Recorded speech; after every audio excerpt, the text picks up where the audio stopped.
بسم اللہ الرحمن الرحیم۔ حضرت داؤد علیہ السلام کی طرف اللہ جل شانہ کا الہام۔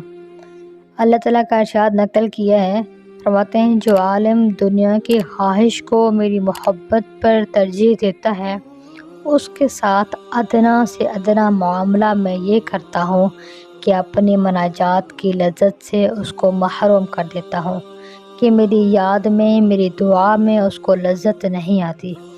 اے داؤد، ایسے عالم کا حال نہ پوچھ جس کو دنیا کا نشہ سوار ہو کہ میری محبت سے تجھ کو دور کر دے۔ ایسے لوگ ڈاکو ہیں۔ اے داؤد، جب تو کسی کو میرا طالب دیکھے تو اس کا خادم بن جا۔